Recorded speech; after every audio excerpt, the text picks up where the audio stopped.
In the traditional motion picture story, the villains are usually defeated. The ending is a happy one. I can make no such promise for the picture you're about to watch. The story isn't over. You and the audience are part of the conflict. More human beings were slaughtered in the 20th century than in all previous centuries combined.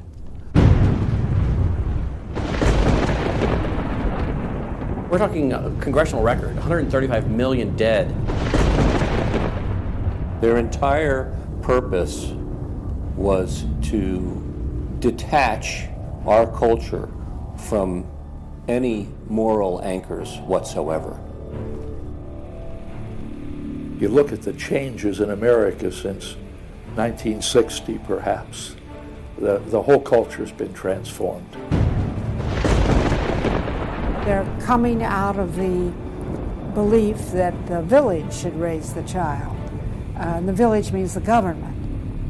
They have deliberately destroyed the American family, understanding that's the foundational block that builds a society. We've come from Norman Rockwell's America to Hugh Hefner's America.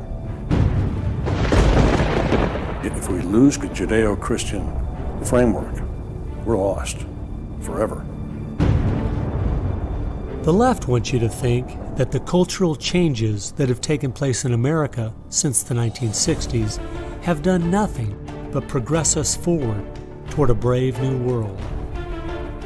They look at what holds society together, they understand it, but they don't want that. They want change, and they will subvert and rot every good and decent thing we believe in because they have a vision for a new society, and that must mean the replacement of the old society.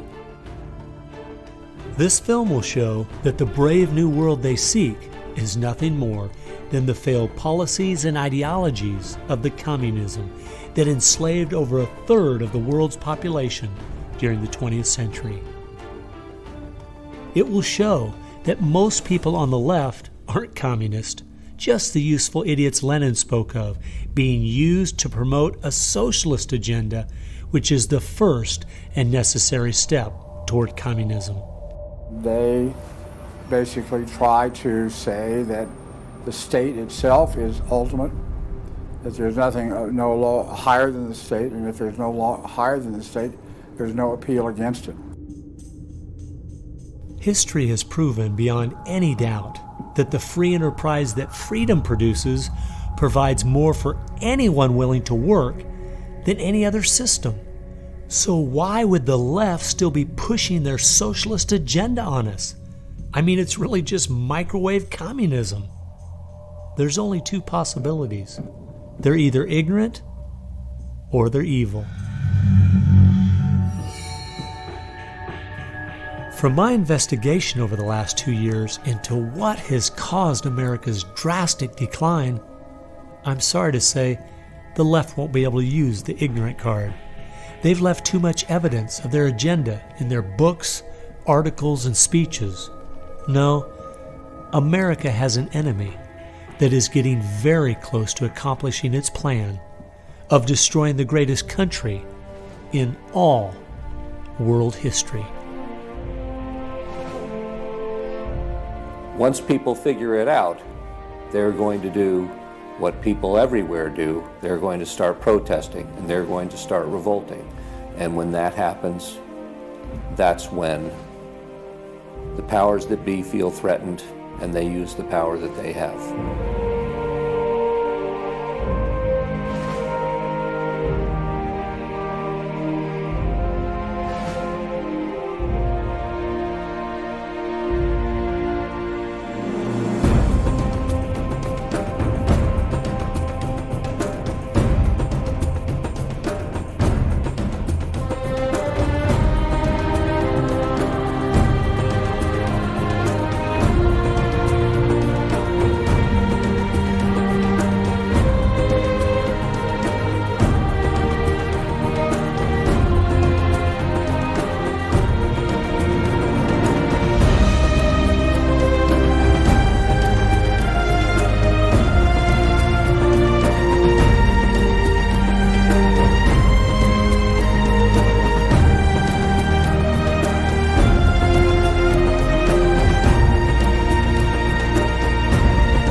This story really begins for me back in the summer of 1992. I got a phone call from an older gentleman I knew who was a writer, and he asked me if I'd go attend a meeting for him at the University of California, Berkeley. He told me that the Communist Party USA had recently split over differences of how to best take America down.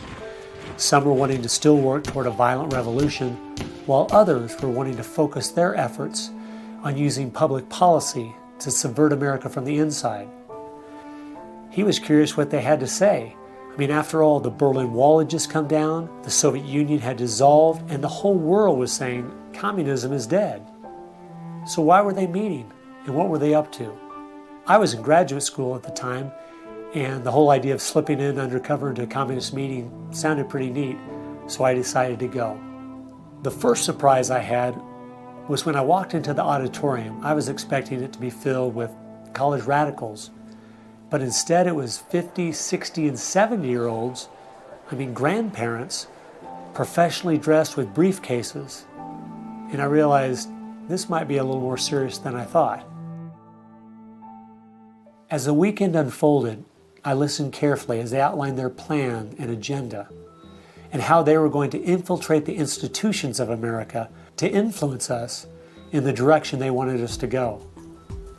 To destroy our families, they wanted to promote cohabitation instead of marriage.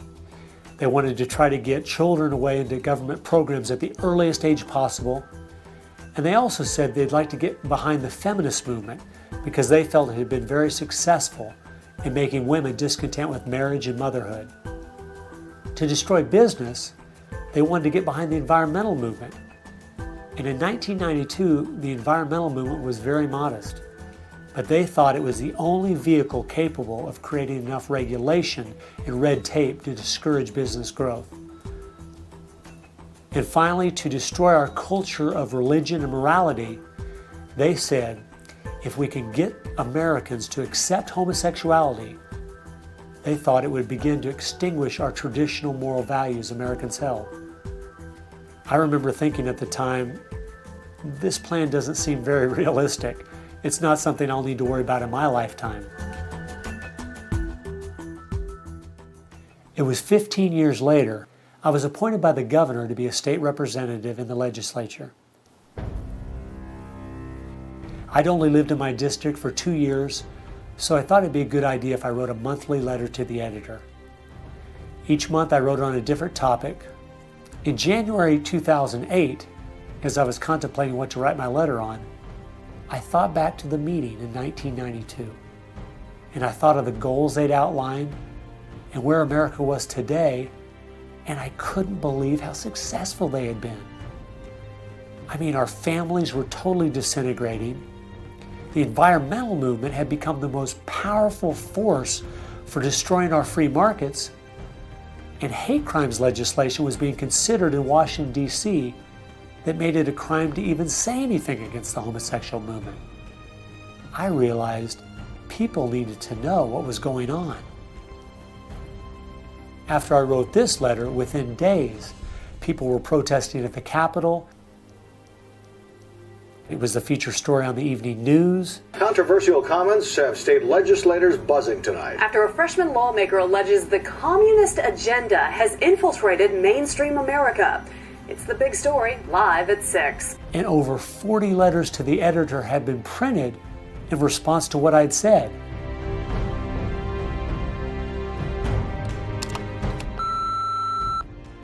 Hey, I just wanted to give you support on your newspaper article. Don't let them grind you down. Bye. I realized then I'd hit on something. One of the letters written in my defense stated that a book from 1958 had outlined a similar agenda. And this got my attention. The book was The Naked Communist by Cleon Skousen, who had been a former FBI agent. And inside the book, it documented 45 current communist goals from 1958. And as I slowly read through the list, seeing how specific their agenda had been to subvert us on the inside, I couldn't believe it.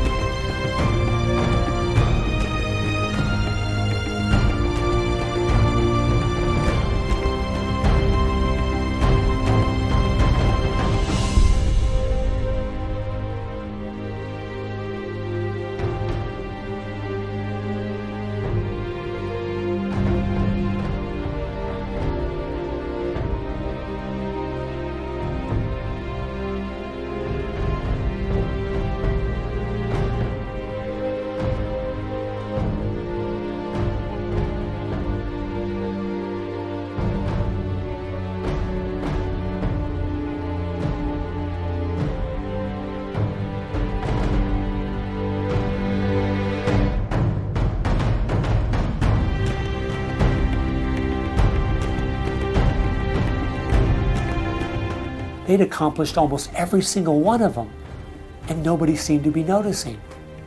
For at least the last 50 years, they'd been working actively behind the scenes, in the shadows, trying to move our people and our culture in a direction that was designed to destroy us.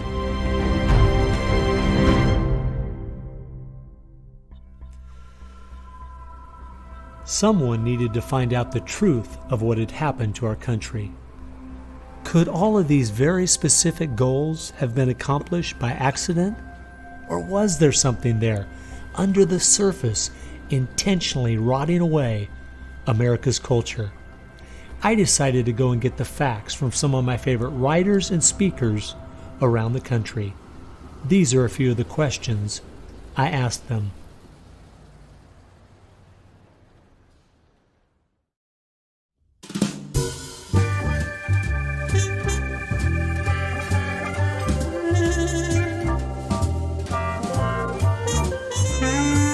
The common myth is that communism is dead, but there are more Communist Party members in the world today than there ever have been.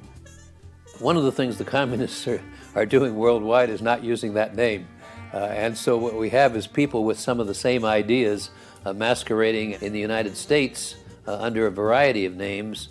They're even trying to get away from the word liberal to describe them, and they're trying to call themselves progressives. If you go to the American Communist Party website, all of the programs and policies they support are progressive. So progressives are anything from a hardcore liberal to a communist to a socialist. They all call themselves progressives, and they all have broadly the same values and work together. J. Edgar Hoover is called the masters of deceit. And a good magician raves one hand in the air while he's doing his dirty work with the other hand.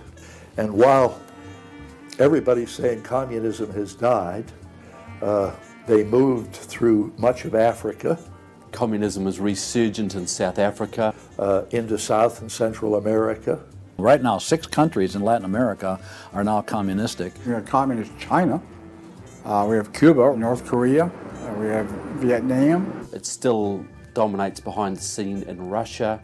It's still very strong in Eastern Europe. It is strong in the EU. It is strong in virtually every country in the world. Whittaker Chambers said, communism succeeds because most people that promote communist causes are not communist. The useful idiots, that Lenin called them, it gives it an air of legitimacy it would never have if it was identified with communists and communism. So why has it been so easy for them to get people on the left who aren't communist to push forward their agenda? Once I looked at the political scale, it all started to make sense. On the far left, you have 100% government, and on the far right, zero government. Anarchy is no government and doesn't make sense at all. On the far left, you have socialism, communism, and Nazism, all systems that have a socialist form of government with only slight variances between them. Traditionally, Republicans were slightly to the right of center, and Democrats were slightly to the left. In recent years, though, through the radical influence of the media, Hollywood, and the multitude of Marxist professors in our universities, both parties have slid to the left, with the Democrats going so far they have openly joined hand in hand with the radicals. That's why they all work together. All the groups on the left now have the same goal, a socialist America. I thought we were over communism. I thought, okay, we won that battle. The Berlin Wall came down. Ronald Reagan won the day. We've got to look and see how he fought this, because we're fighting it again on American soil. Not hostilely attacking us like we feared in the Cold War. It is from within. And it has no opposition, none. And that's the frightening thing.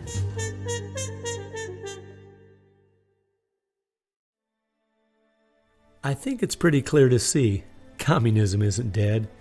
They now disguise it by calling it different names, but the ideas behind it are alive and well. Almost 1.5 billion people still live in openly communistic countries.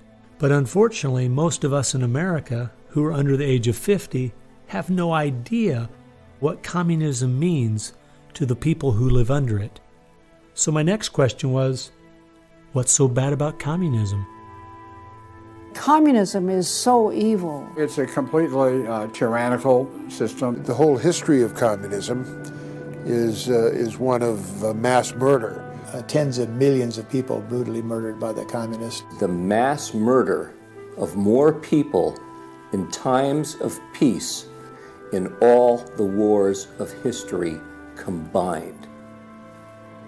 Each of those countries where they have taken control, millions have been murdered. When you're asking for what is the legacy of Marxism, it is the greatest killing machine in all of human history. We're talking a congressional record, 135 million dead due to communism. I think the real number is probably, when you add in abortions, over 500 million. The rulers lived rather well, and at the same time you had all kinds of people who were enslaved, put in prison, oppressed, so you had really the opposite of what they claimed was going to be the result of their revolutionary activities. You would think that if the 20th century was the most murderous of centuries, everyone would say, let's find out why. And the truth is, you can't even ask the question. It is verboten to ask the question because the ideas that brought about that mass murder are still being taught in our public schools today. I think one of the reasons this has happened is because there's so much confusion surrounding the word communism. Technically speaking, communism is simply the final phase and goal of socialism. And socialism is best described by two words: big government.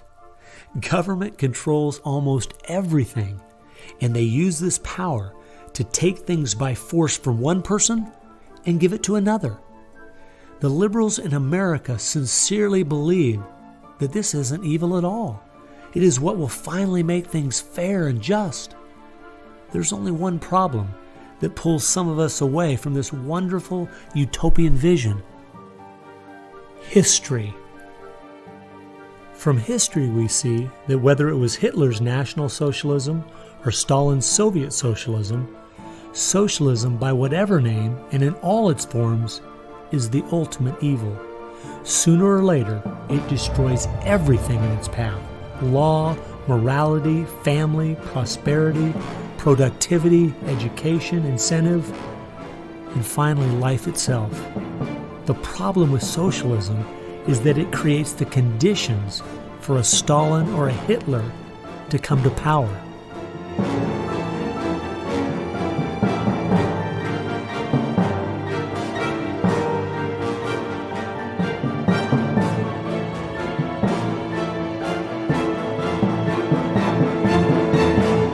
And that's why communism has such relevance today.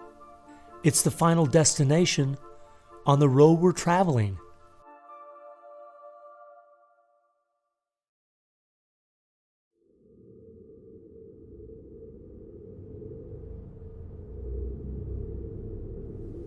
Friedrich Nietzsche tried to convince the world that God was dead. Charles Darwin tried to prove that humans are simply part of the animal kingdom. And Karl Marx realized that the philosophies of Nietzsche and Darwin would legitimize his own philosophy of communism. He knew their ideas would justify the brutality and slaughter that would be necessary to implement communism worldwide.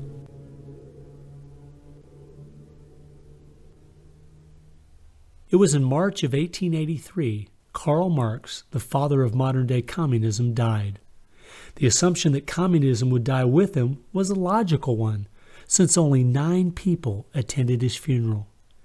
In October of that same year in London, England, a group was forming called the Fabian Socialist Society. The Fabian Socialists decided that they were going to socialize the world incrementally. They called it socialism by evolution instead of Marxist socialism by revolution. It always worked in tandem with the communists. Some Fabians were also communist. There was a bit of interchange of membership. The Fabian socialists are slowly but surely bringing about the socialization of the world. Europe is pretty well done. They are now working in Latin America. Latin America is not just socialistic in many countries, they're all already Marxist. You have hardcore Marxists in Venezuela, in Nicaragua. El Salvador just went communistic, and of course Fidel is sitting right there laughing at this whole thing. And we haven't even figured this thing out yet. We don't even know there's a red plague coming up to meet us. We think that we're just going to watch the cartoons on Saturday morning and everything will be fine. They had a lot to do with bad stuff happening. There are two things I found that gave me a good idea where the Fabians were really coming from. First of all, their symbol was a wolf in sheep's clothing. And secondly, George Bernard Shaw, who was a leader in the Fabians for almost 50 years, said, quote, "I am a communist, but not a member of the Communist Party. Stalin is a first-rate Fabian. I am one of the founders of Fabianism, and as such, very friendly to Russia," unquote. The Fabians eventually begat the Students for Democratic Society, which begat the Weather Underground, which begat basically the social changes that have happened in America in the last 40 years. Many of the SDS members from the 1960s still have an incredible influence on the direction our country is heading. One is the Reverend Jim Wallace, who was president of SDS when he was a student at Michigan State University. And yet today, he is the spiritual advisor to the President of the United States.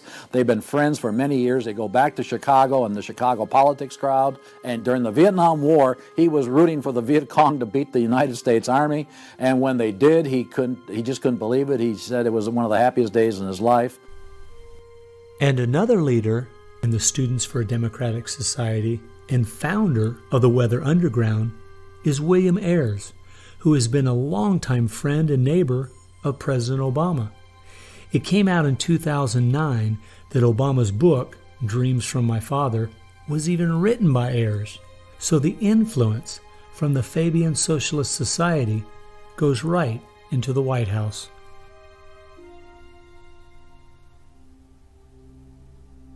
The next group I found that has seriously impacted America's culture is the Frankfurt School. The Frankfurt School was a sort of an outpost in America of European socialism. Willy Munzenberg, with a few other Bolsheviks, founded the Frankfurt School. The two leading members are Herbert Marcuse and Franz Neumann. Franz Neumann was, in fact, a Soviet agent. Their entire purpose was to stand the entire educational system of the West, and the United States in particular, on its head. Bertrand Russell, who worked with the Frankfurt School, said, "By using psychological techniques to teach the children, we will be able to produce, quote, an unshakable conviction that snow is black," unquote.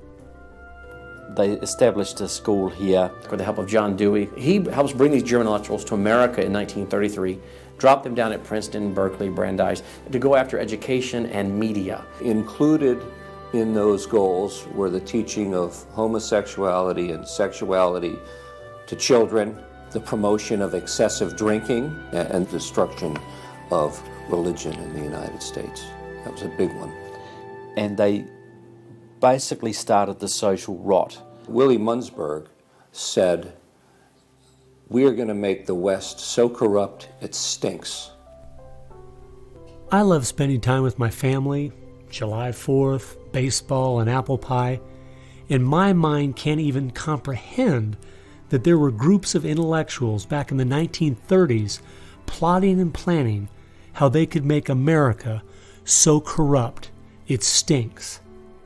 There are certain lines and certain limits, and the left has always pushed it as hard as they can, as far as they can, and will protect any pornographer, any deviant, any negative cultural form they can find, basically to degrade the culture. And that goes right along with the feminism of today, which was part of the Frankfurt School's desire to destroy a patriarchal society for a matriarchal society. In other words, remove the father as the loving provider, discipliner, discipler, leader of his home, where you instill virtues and integrity and modesty. That's been broken down on purpose because they knew if they could destroy the family, they could destroy a nation. And instead of having a father who leads and disciples and protects the home and provides for the family, the government steps in as a nanny state. The Frankfurt School developed the concept of cultural Marxism. Penetrate the culture, take it over, and then everything else will follow.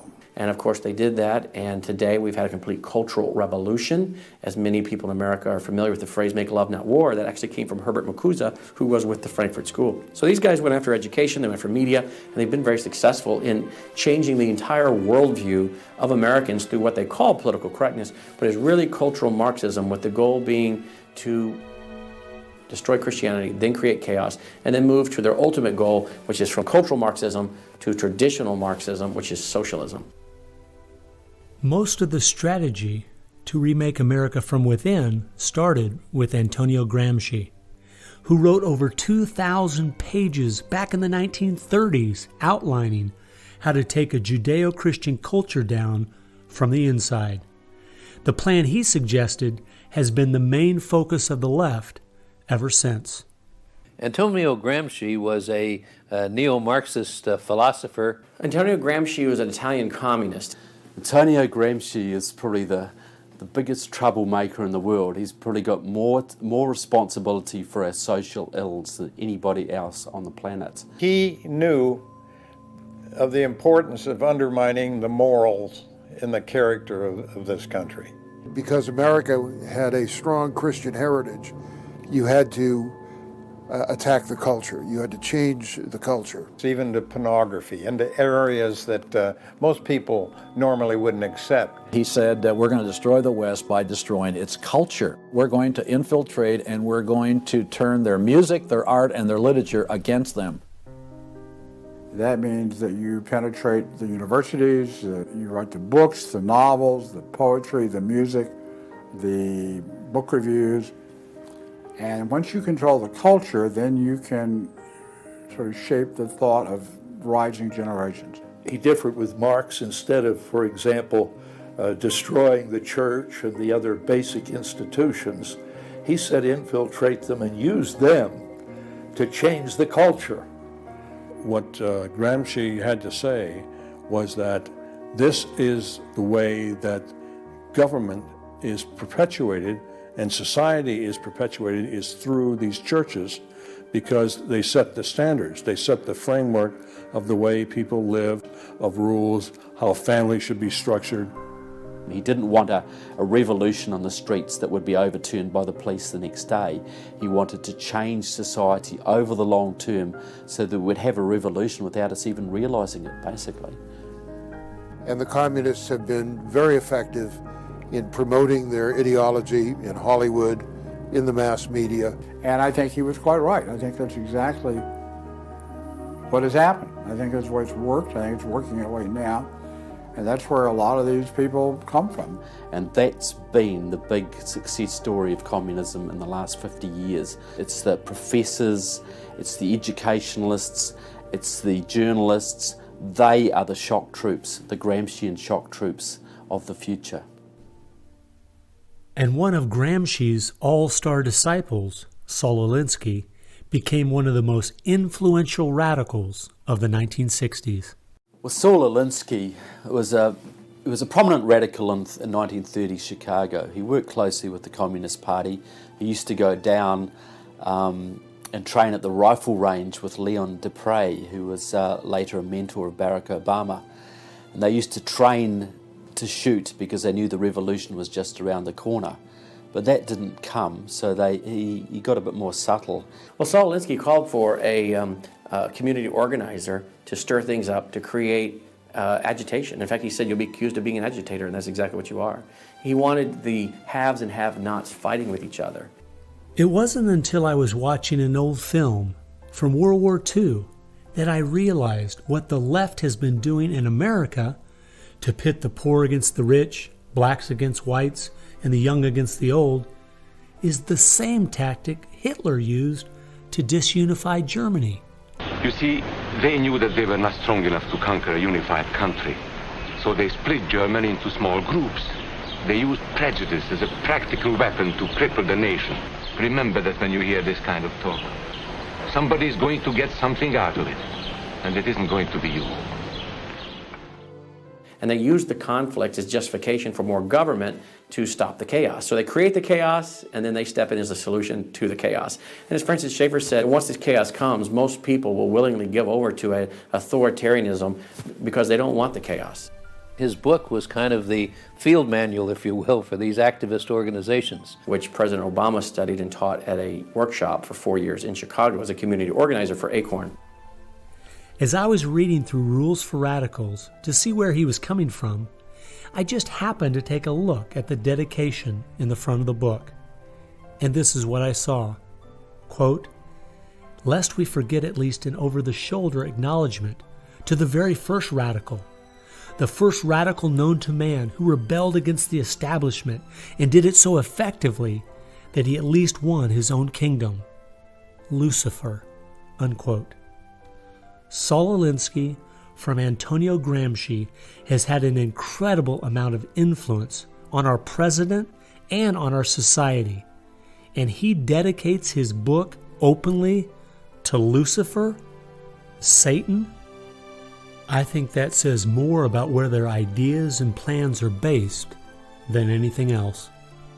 You asked what Saul Alinsky's impact is on the leftist movement today, and it basically defines it.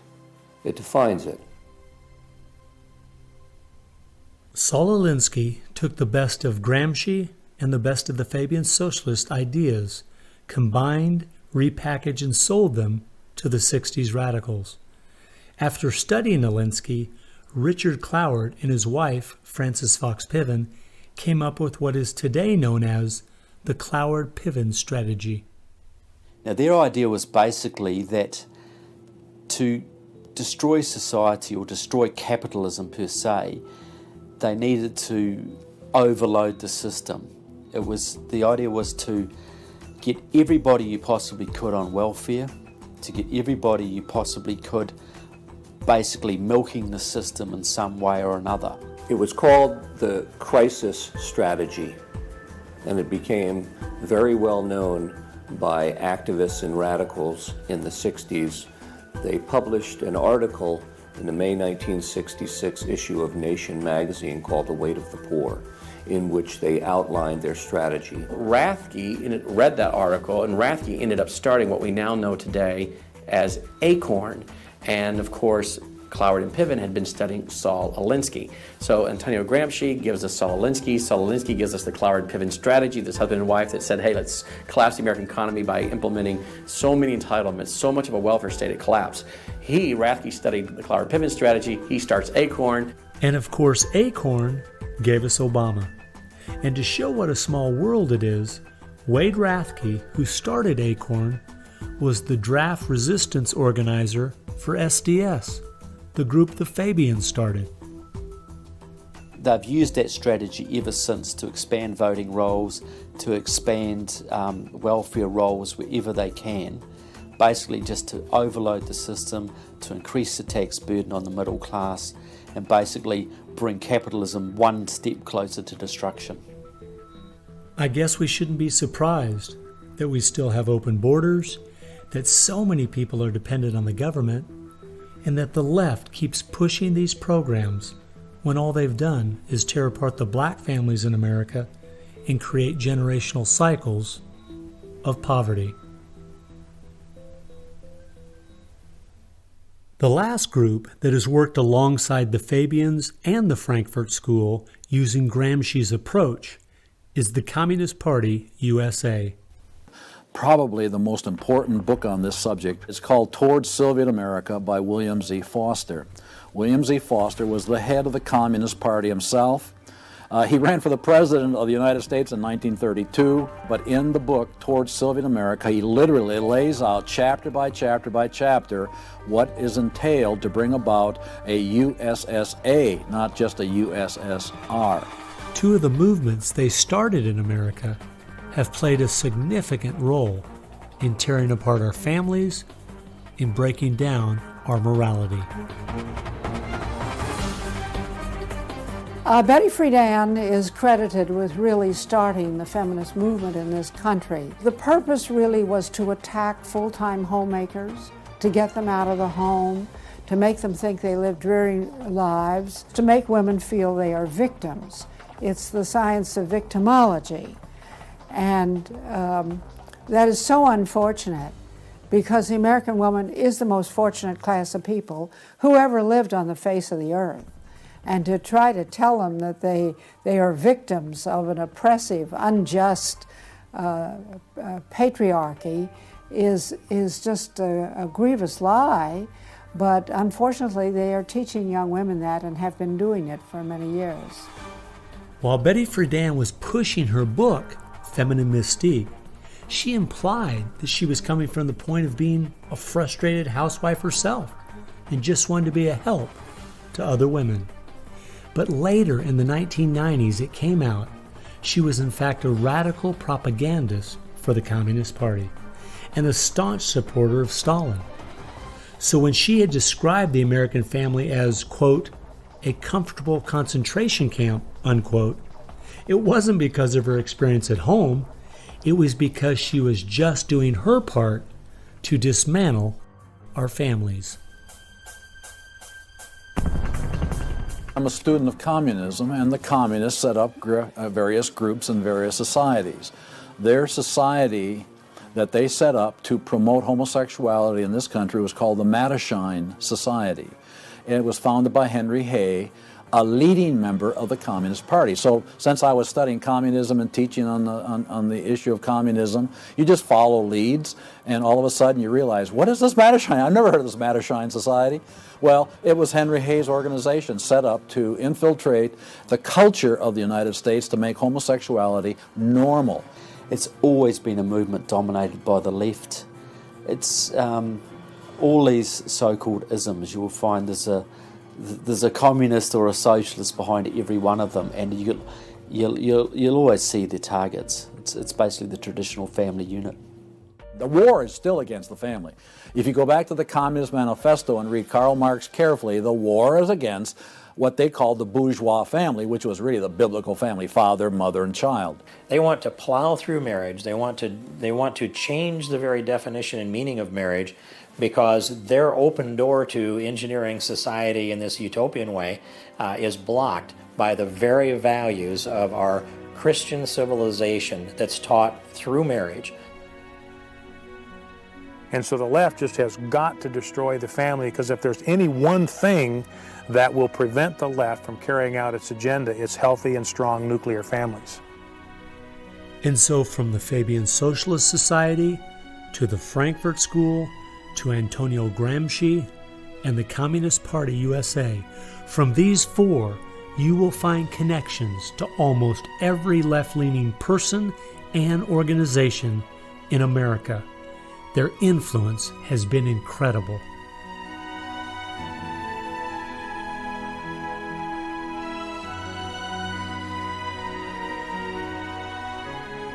It was in the 1960s, all the groups on the left seemed to realize Antonio Gramsci was right.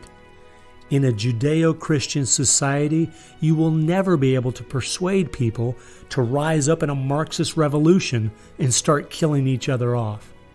The only way to take the culture down is through penetrating the institutions of influence to change the people from within.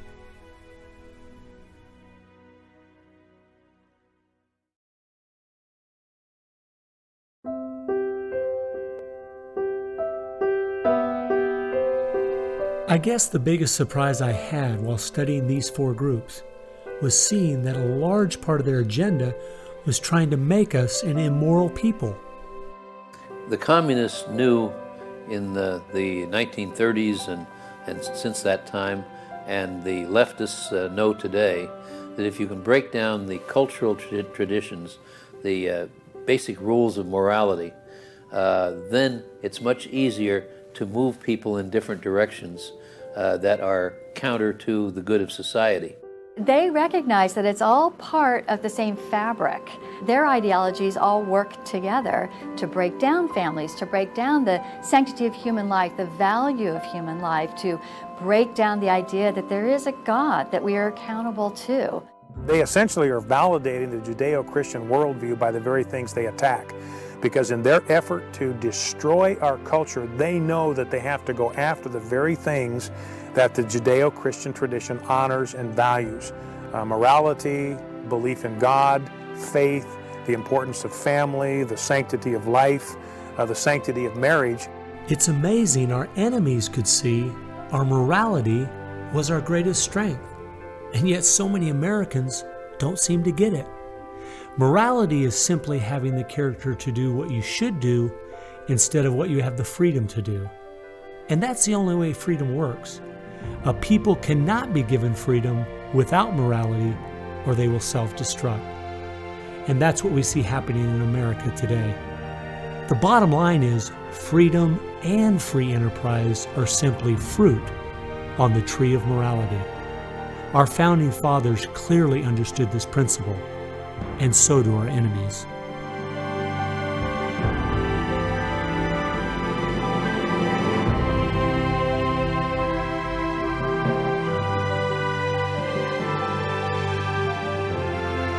There is an important fact we need to face.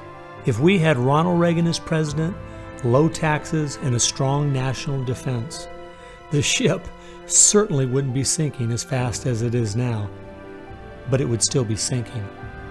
A booming economy doesn't take care of the major problems we face. 50% of all marriages end in divorce. 40% of all children born out of wedlock. Over 3,000 women a day aborting their babies. 19 million new cases each year of sexually transmitted diseases. Schools that teach the children everything is relative. There is no right or wrong. And the list goes on and on. I recently read in our local paper that over the last 12 months, almost 7% of all high school students in my state tried to commit suicide.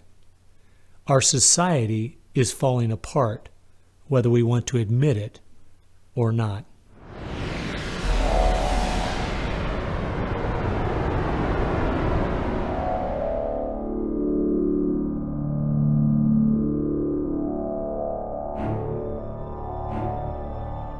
Karl Marx had the insight to see that dethroning God and destroying capitalism went hand in hand. As you attempt to dethrone God by erasing the morality in a society and destroying his institutions, the family and the church, you are destroying capitalism.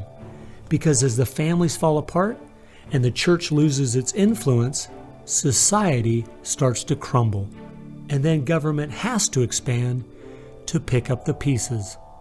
The question, as Whittaker Chambers put it, was God or man? God or man? Karl Marx was an atheist. Marx's philosophy was that people existed for the benefit of the state. What Marxism did and does, and all the other isms of the modern era, is to try to dethrone God by deifying man. You have to discredit God. He's your competition.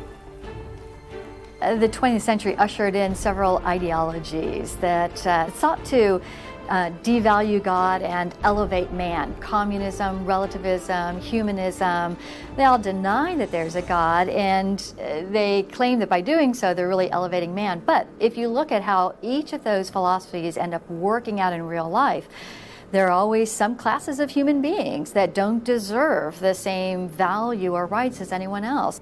To turn it around, to believe in freedom, the way we have been raised, you have to believe that there's something precious about every human person. And of course, that's from the Bible.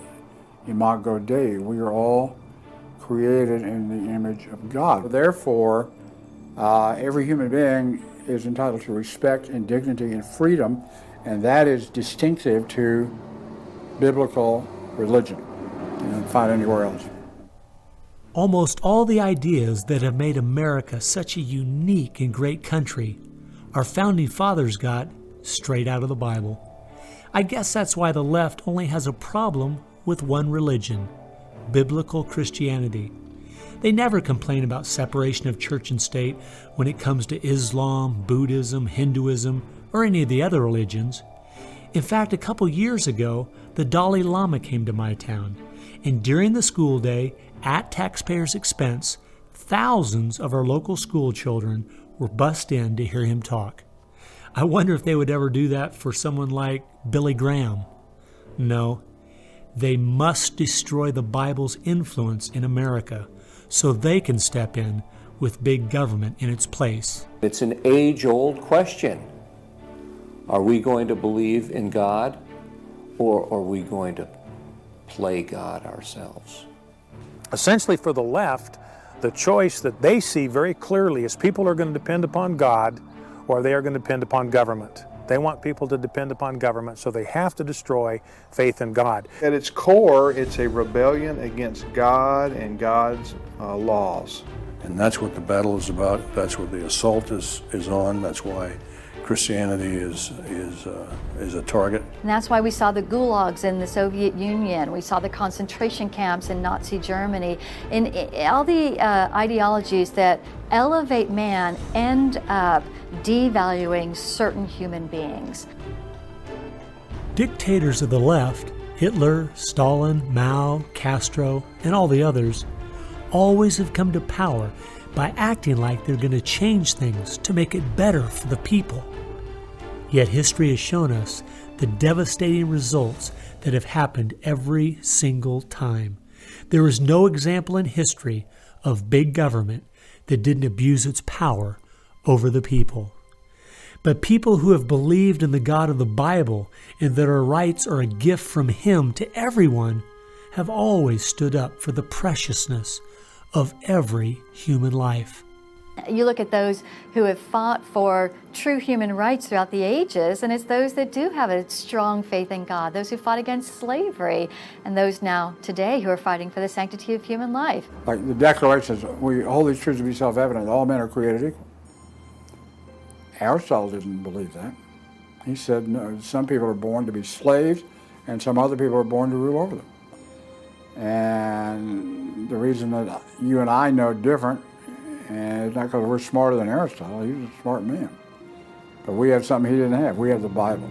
And so, therefore, that's where we get these ideas. And from pagan antiquity or neo-paganism or all the modernisms, you get the opposite.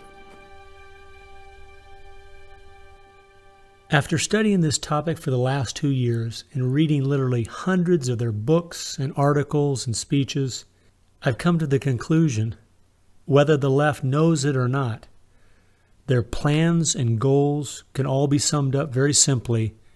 They are at war with God.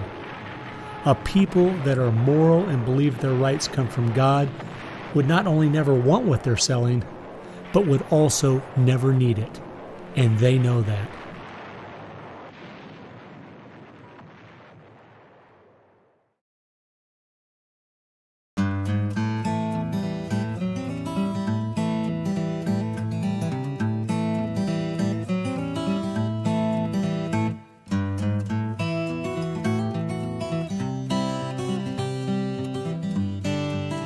It's obvious if you're trying to subvert a country, you want to control the news. You want to control public opinion. And a lot of people realize, well, there's a biased media, and most people know that. Even the Washington Post admitted it. Yeah, we were biased for Obama, so what? And when you enter into the equation, so what?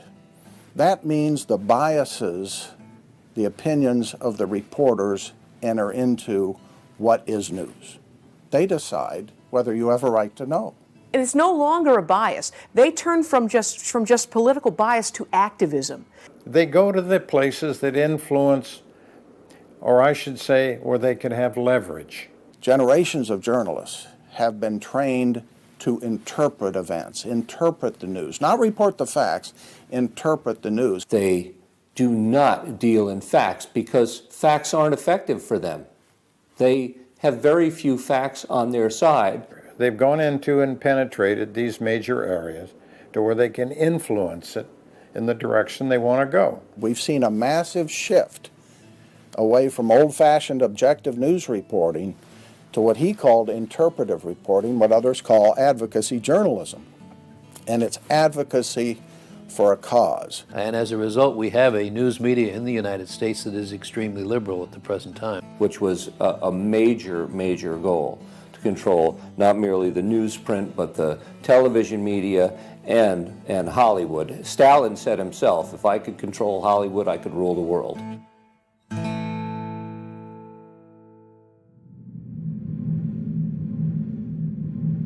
Children are always the first targets of anybody trying to bring down a system.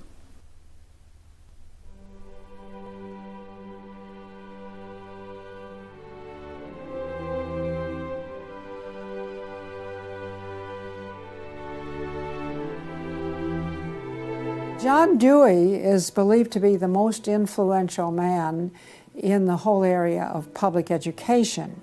He went to Russia in 1928 to help study the Karl Marx way of education and bring it back to America. Dewey was an atheist. He was a socialist, a humanist. He was part of the Socialist Society in America, helped found that. What he believed in was that education should socialize the child to make him a willing tool of the state. It might be surprising to some that the man who is still idolized as the father of public education in America is the very man who did everything in his power to dumb down our children so that they would willingly accept his vision of a socialist America. It started with Dewey in the early 1900s. It expanded, really expanded since the 1960s. The hard left gets control of the teachers' unions and the training colleges. If you've got those two institutions, you can pretty much dictate all educational policy. The people who were demonstrating against our country and against our government in the 1960s have now become tenured professors in the universities. So they're the ones who are writing the textbooks, teaching the teachers, running the teachers' colleges. And it's self-perpetuating, because once you have the universities, then you train more cadres and more and more and more. And they discovered that they could do more to remake our country by going into the schools than they could by throwing bombs. I believe the average patriotic American underestimates the importance and influence education has on their children. That's how the large majority we had in 1980 to elect Ronald Reagan in a landslide has been lost. It's not because the other side has had lots of children. No, they're aborting theirs. But instead they are capturing ours through the propaganda they teach them, 7 hours a day for 13 years, and even longer if they attend college. We are losing most of our children to the other side because of the anti-American, anti-God, and anti-free enterprise rhetoric they are filled with in the government schools. Government schools are not teaching basic reasoning processes. They're not teaching logic. They're not teaching actual data of history and science and mathematics. And if your education is rather limited, then you're inclined to believe that government can be the solution to your problems. When you look at the desks in the schoolroom, you'll find 4 together, or maybe a table, they sit around a table. Independent desks are very rare in most classrooms because they don't want to promote the self-sufficiency, independence mindset. You go back to William Z. Foster in his book, Towards Soviet America, you will see how he has a whole chapter there on how we have to supplant education in this country and ultimately force every student to attend public school. That's the other thing. I hope the homeschoolers catch on to this. The homeschoolers and the Christian day school movement are going to have some very rough times ahead of them because the public school crowd cannot afford to have any competition. And they're being given plenty of competition by the homeschoolers right now. You see the effects of that in lowered educational standards. There's no more studying of the classics or studying of the civics or how the US Constitution was formed. It's all progressive education. It's all based on the identity politics, the isms, the current trendy isms, environmentalism, racism. They're training them for the collective, and a collective mindset and a dependency mindset. And it seems that they, again, want to have people be uneducated, so then they do become wards of the state. They're dependent on the government to provide everything for them. It's under 10% of kids believe that there is an absolute right and an absolute wrong. And why are we surprised? We've sent our kids into this government system that indoctrinates them, that teaches them about tolerance and diversity and multiculturalism, and not about reading, writing, and arithmetic, not about what our founding fathers had to say. It's consequences. Few would argue that the education the children are receiving in the public schools is pathetic at best. But with the amount of tax dollars we spend each year, over twice as much as it would cost to send the students to private school, why do we allow this to continue? The group that my investigation led me to, that seems dedicated to making sure the children don't get a good education, was a real shocker. The schools are pretty much controlled by the Teachers Union, the National Education Association. If you look at their platform and goals, you would think they were a socialist or almost communistic organization. They are for the entire feminist agenda, starting with abortion on demand, tax-funded abortions. They're for the whole gay rights agenda. They're for the whole globalism agenda. They are extremely anti-parent.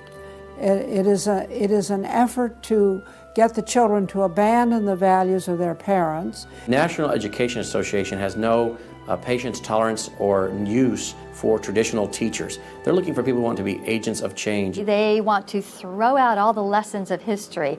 And really it's an attempt to then impose their own views and ideas onto people, get them to act as activists. If you control those institutions, then you can control everything else. It's all public schools, all for their jobs, and they have gotten behind all of the radical kinds of curriculum that's being introduced. They're for it 100%. They've had a tremendous effect on public education. It's not positive. We also see immorality being promoted through our schools. The kind of sex ed curriculum that is being used and paid for with our tax dollars would shock most parents. I think one of the main problems we face is parents naively thinking that the schools are the same today as they were when they were young. They don't realize there is a battle going on in this country for the hearts and minds of our children. The game is between 15 and 25 years of age. That's the whole game. If you're over 25, the chances are they're going to put a few pennies towards you to corrupt you. But their game right now is to corrupt the 15 to 25-year-olds or less. And right now they're down in the first grade with Heather has two mommies, Daddy's roommate, gay pride parade, and now by 8th grade they'll pass out condoms in school colors because that's so patriotic. And it's perfectly obvious that you get a hold of the child early, you can change his values away from his parents' values and get him to follow you. And they're very open about saying that. The National Education Association has passed resolutions saying they want children from birth. Isn't that interesting? The Communist Manifesto also thought the state should take control of children at birth. The left has always been good at disguising their real agenda by coming up with phrases made from words we are very familiar with, but then giving them new definitions.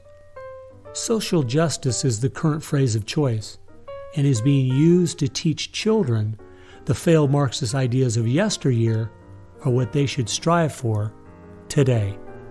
We see social justice curriculum today, which is the buzzword for communism, socialism, Marxism, which Bill Ayers is teaching. It's in many of our colleges, and the social justice curriculum is being taught in high schools all over the nation. Justice is good. If you then start calling it something blank justice, then you're modifying it. And what it really means is, I think, taking from one group of people and giving to another group. So I would call it socialisms. and it's used to break down the differences between the way things are done and the way it should be done. So when they're teaching social justice in the schools, they're not talking about free enterprise and capitalism and individual self-responsibility, all the things that made America great. They're talking about the things that made Europe and the Soviet Union and China so bad. The longer we allow our schools to teach the children that America has so many faults it's not worth saving, instead of the fact that even with its faults, it is the greatest country that has ever existed, the less chance we have of ever turning our people back from the dead-end road we're currently on, a road that promises to give us a perfect world if we'll only give up our sovereignty and our freedom. You're going to find more and more of the following. This is now called a world pledge. We no longer want the Pledge of Allegiance to the flag of the United States of America because that is considered nationalistic. And of course, the socialists, communists, and the Marxists and the extreme left wing in the country want nothing to do with it. I pledge allegiance to the world, to care for earth, sea, and air, to honor every living thing with peace and justice everywhere.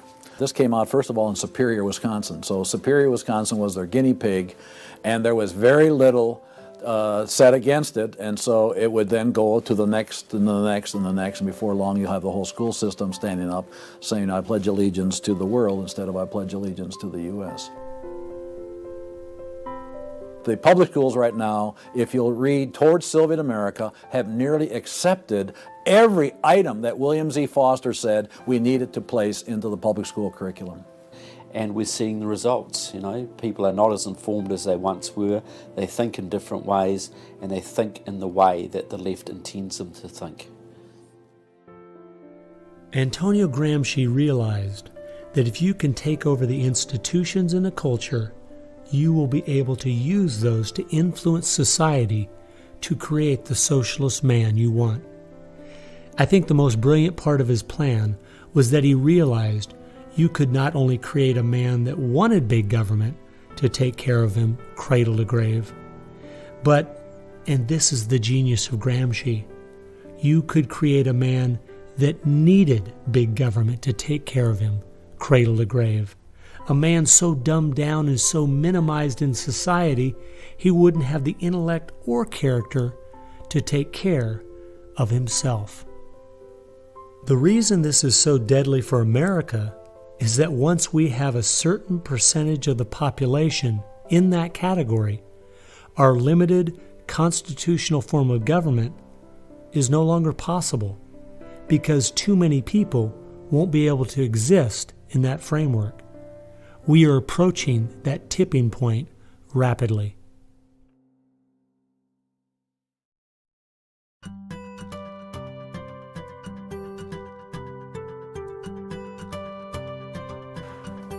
If you can persuade people that government should be in control of the distribution and use of energy, you can persuade them, or rather, you have persuaded them of the necessary and sufficient condition for government control of the most intimate aspects of our lives. One of the main thrusts of socialism these days is obviously through the environmental movement. One hates to pick on Al Gore too quickly and easily, but I read the whole of his book, Earth in the Balance, Ecology and the Human Spirit, back in 1992 when it was first published. And if you know anything about the history of political philosophy, you read the last chapter in that called A Global Marshall Plan, and you understand that there is no way to implement what Al Gore was calling for in 1992 in that book, except by means of totalitarian world government. Patrick Moore, who was a co-founder of Greenpeace, and he was a very dedicated environmentalist, quit Greenpeace when he realized that it had been captured by radical leftists who were intent on using the environmental movement as a vehicle to destroy capitalism. How many factories work when there's a power outage? None. You want to hurt business, you want to drive down industrial production, you just drive up the prices of energy, you just diminish its availability, and the easiest way to do that is to make people scared to death of the cheapest forms of energy, which are fossil fuels, oil, coal, natural gas, and nuclear energy. They had already made people afraid of nuclear because of irrational fears, but then they had to figure out a way to make them afraid of fossil fuels. Well, the way to do that was to say they're going to cause catastrophic global warming.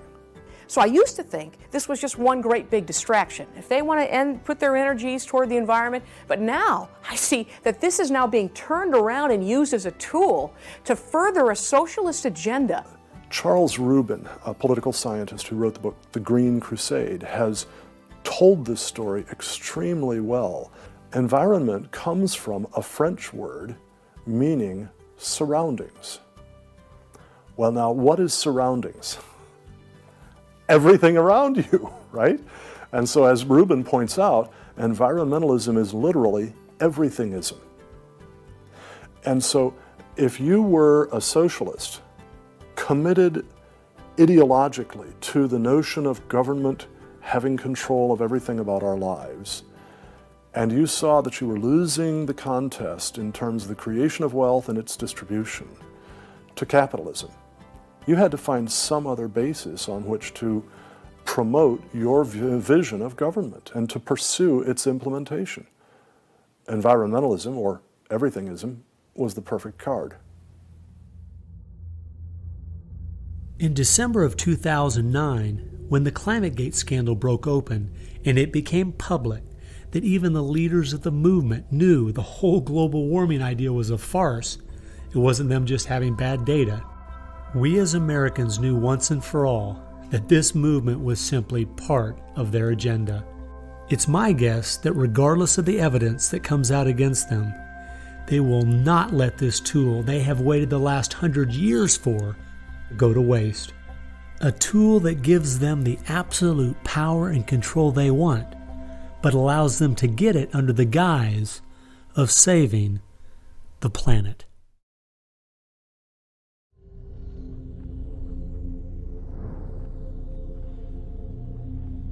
He was born of left-wing parents. He was mentored as a young man by a Communist Party member called Frank Marshall Davis. Now, Davis joined the Communist Party in Chicago, and he was very well connected there. So young Obama eventually wound up in Chicago, and he started working with the very same people that had been working with his friend Frank Marshall Davis. All of his associations have been with people that are way left of center, hardcore left. And he's doing nothing more than what is predictable based upon that background. The nicest word for his agenda is a socialist agenda, and we could go on down the line of the other descriptors of the types of an economy and a society that he's building. He's all the things that Gramsci wanted to use for social change. Yeah, he's the epitome of the movement. If you think there's no way that so few could be so effective, consider this. When the Communist Party USA split in 1992, the group that formed was the Committees of Correspondence, and it was their meeting I attended that summer at Berkeley. As I started researching that group, I saw that many of the same people who started or have worked with the Committees of Correspondence and its sister organizations were the same people who were involved with President Obama's campaign and administration. I found file after file on Trevor Loudon's website documenting with footnotes and photographs these connections. The radical left has been so successful they have persuaded the American people to put one of their own in the White House. Socialism and Marxism go together like Mary and Mary's little lamb. The general populace knows very little about what the socialists are up to. If you're going to find socialism, you're going to find the hardcore communists right behind it. One of the main avenues has been through what they call the Congressional Progressive Caucus. 20% of the US Congress are members of this organisation. They have chairmanships of most of the major House committees and are easily the single most powerful bloc in the US Congress. And virtually all of them are tied to either Democratic Socialists of America, the Communist Party USA, or other radical organisations. We're literally at this very time watching what's transpiring and has been going on from the Fabian socialist point of view from 1883 to the present. So these guys don't give up. And they're going at a breakneck speed because they know they've got an opportunity now to change America in a way that can never be changed back. And they're going for broke. The Bolsheviks, they're just waiting in the woods and they're just smiling like you can't believe. You just read the Communist Party USA blog and they just can't believe their good fortune. Every time they turn around, they just can't believe this is happening. They're like me. I'm a Christian conservative and I can't believe they've been so successful in doing this. The left has started multitudes of foundations and nonprofit organizations, many of which are using our tax dollars to grind America down.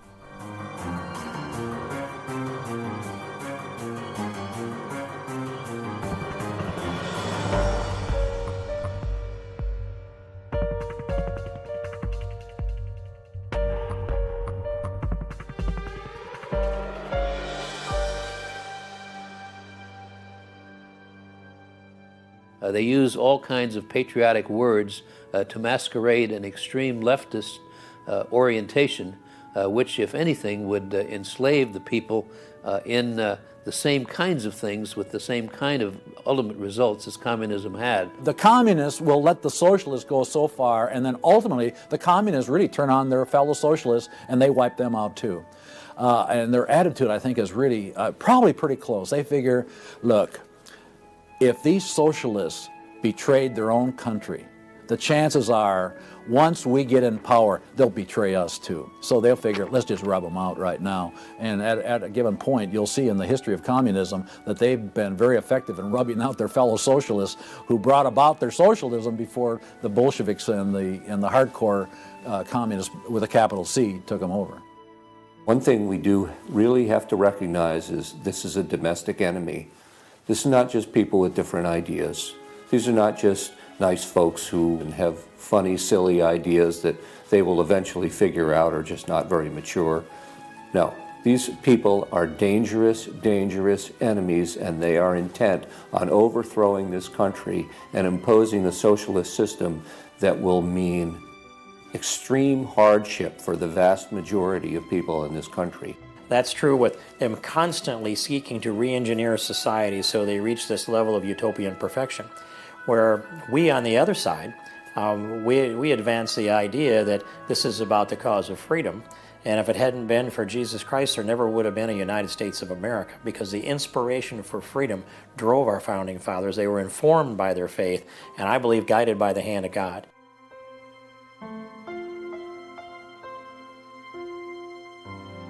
No. No. Perhaps treacherously close. It is never over until it's over.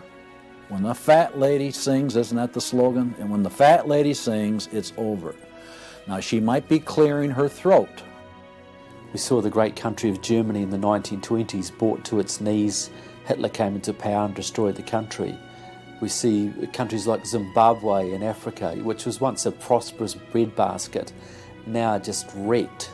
Argentina was destroyed by the socialist Perón in the 50s. It was one of the richest countries in the world. So, no, we're not at the point of no return, but it's getting pretty late in the day. There's no time to be casual, that's for sure. We've spent too many years thinking, because we have Republicans in office or the stock market is doing well, that everything's okay. This is why the left has gained so much ground. It doesn't matter who's been in office. They've just continued pushing forward with their agenda. Well, I believe this is our last chance to push back.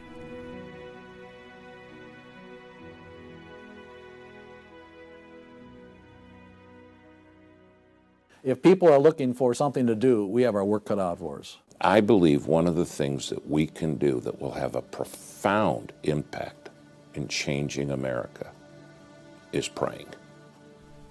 As soon as we get off our knees, we need to get on our feet. Become educated about what's going on in the country. Spend time reading, understand their philosophy and their goals. They have to master this documentary. They have to go over it a dozen times. It might be having a monthly movie night with family and friends, watching one of the many great documentaries out there about what is going on in our country. One of the things that I think people in the United States who believe in our country, believe in our values, can do, quite frankly, is stand up for those values, to make their views known. And there's times that you got to speak up, and you've got to call things what they are.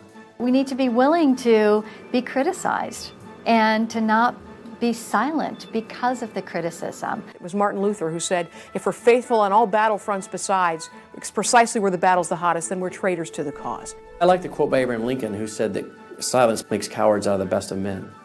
And we got a lot of people that need to be speaking up right now. We have an obligation to speak the truth about the policies that are taking us 180 degrees from God's will. Expand within your church. Expand within the people you have contact. Bring them up to speed and knowledge on what's going on. We need to organize those around us by simply mobilizing the unique groups of people we are in contact with and being their source of information. We can have an extraordinary effect. Lenin said that the organized minority will beat the disorganized majority every time. Why should we be buying products from companies that are going to fund organizations that attack our values? They need to be really smart in using the mass media. They might want to blog. Using the power of YouTube and that sort of thing to educate as many people as possible.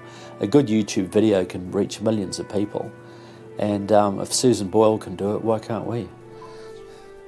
If you do the right kinds of things on YouTube that are creative and do them frequently, you can drive a message through society, influencing millions at almost no cost. We need to be the people who graciously but consistently make contact. And express to those folks we elected what we want them to do, and what we believe in, what we think is right. And if they don't follow those things, then we need to make efforts to get them out and get other people in that will. Pick the good ones and stick to them. Don't waste your time on people who won't stand up for their country. All the others are making contact. The people who really want to honor America need to make contact. We also need to be influencing our own families. We've got to teach our own children and grandchildren the difference between truth and error, why they believe the things they do, and the true source of America's greatness. If what we're talking about is true, the most important thing we can do is protect our young, because that is where all of this is leading. They need to get that younger generation under their belt. And more parents are going to have to say, they're just going to have to sacrifice and take responsibility for their kids' education, because that's really where it starts, to impart that belief. The Southern Baptists, we're seeing that 85% of their kids, after they get out of their home, are essentially rejecting their faith, rejecting what they were taught. And of course, I think the reason for that is because their parents didn't have a lot of influence over them. I believe the public schools are the greatest cultural influence in this country. You homeschool your kids or get them in a Christian day school. If there is any way at all, homeschool your children. Homeschoolers out-test everybody. Our children need to be taught from Scripture a properly biblical worldview. That requires time. It requires effort. It requires purpose. Our minds should be the sharpest minds in the world. We need to work within our family to educate our children on what kind of country they live in and build their faith, and then get involved. The left has been working for decades to push us away from God and His laws, and we need to be willing to sacrifice whatever it takes to turn our country back to Him. Throughout our history as Americans, though, there has always been a great price to be paid for preserving, protecting, and defending this great land. The people who built America paid a great price. The people who went to war for our nation, boy, did they pay a price. And one of the American values was we will pay a price for what is right.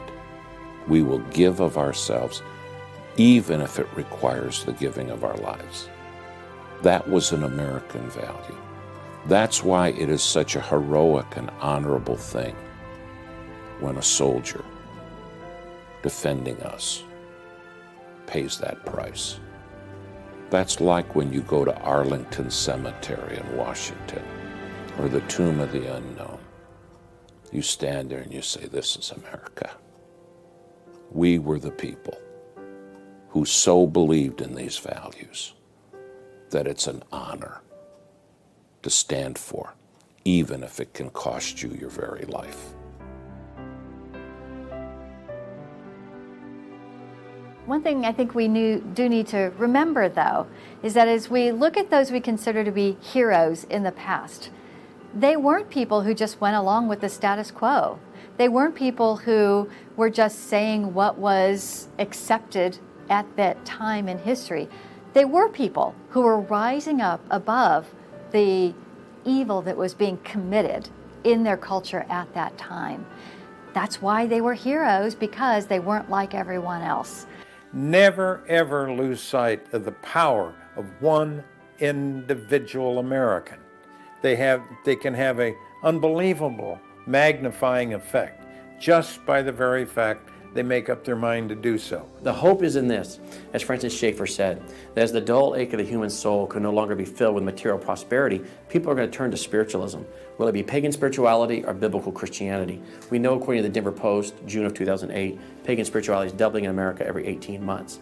So we better get out there, because I'll tell you, pagan spirituality and Christianity will both get you to God, but one will get you there as your judge, as your Savior. If we humble ourselves, we fall to our knees, if we seek His face, we pray, and we turn from our wicked ways, then we have a chance for God to hear from heaven, to forgive our sins, and heal our land.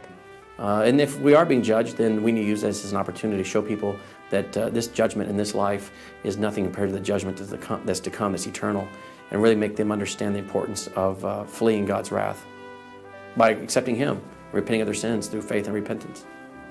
I believe that's the only chance, the only hope we have as a nation. Hope is not found in rhetoric. Hope is found in God, the God of creation. And you know what? Our founders were in covenant with that God.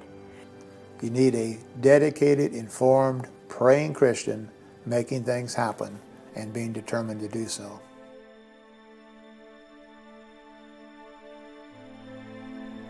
Time has only allowed me to present a fraction of what I found. The reason I called this film Agenda is because I wanted to make a clear distinction between what I was researching and all the conspiracy theories out there. The dictionary says a conspiracy is an evil plan formulated in secret by two or more persons, but an agenda is simply a list of things to be done. At every turn of my investigation, I found agendas by people and groups of the left outlining their plan in their own words. They've been doing most of this right out in the open. Some of you might be thinking, these Marxist ideas aren't the most serious threat we face. What about militant Islam, our open borders, the national debt, or even China? Well, I agree. America is facing so many serious threats right now. But the reason I believe this is the most dire is because it's destroying us on the inside. Through the political correctness and dumbing down, it's causing us to lose our ability to call evil evil and stand against it. I fear for our country. If we go along business as usual, not informed, not aware of what's going on, then the very small minority that have a plan and are great at organizing the uninformed and misguided will make sure their plan is carried out. I hope you realize it won't just be your children and grandchildren that pay the horrific price of living in the society they're trying to create. No, it will be far worse than that. Every time a civilization goes down or a country goes down militarily or economically, somebody else fills the gap. Now, if you look around the world now, it's going to be China, which is massively arming. You've got Russia, which is becoming increasingly belligerent. You've got the radical Islamic world, which works hand in glove with the Russians and the Chinese all the time. You've got a virtually red Latin America. You've got a neutral socialist Europe. So America hasn't got a lot of friends left in the world. Now, that's just not going to affect America. That's going to affect every single remaining country in the free world. Who's going to stand up to China if America doesn't? Who's going to stand up to the Russians? Is Europe going to do it? Australia, New Zealand, Canada? Not a chance. If America, and this is the point I think Americans need to comprehend, if America goes down economically, it will go down militarily. If America goes down militarily, we all go down. The free world is finished, and it'll be finished for a very, very long time.